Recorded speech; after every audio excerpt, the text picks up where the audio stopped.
Hi guys, inihanda namin ang mga pampaswerte ngayong bagong taon. Una, ang royal.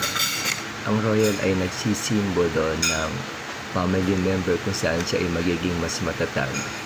And then, of course, ang sprite, yan ay nagsisimbolo ng spirit ng ating buong pamilya. Ang kalakasan at syempre ang kanyang determinasyon ngayong 2025. And then of course ang mga prutas tulad ng orange, melon, apple at kung ano pa ay nagsisimbolo ng saganang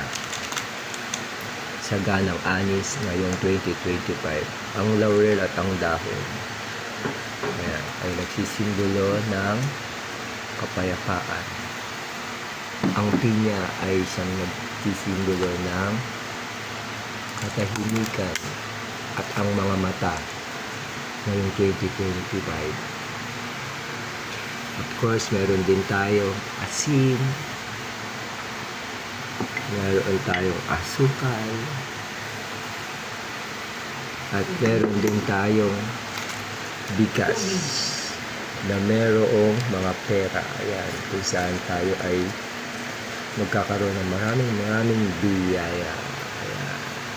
Tubig. Ayan. Ito ay pinaka-importante sa atin para sa ating health. And of course, ang bread ay nagsisimbolo ng ating saganang pagkain. Ayan po.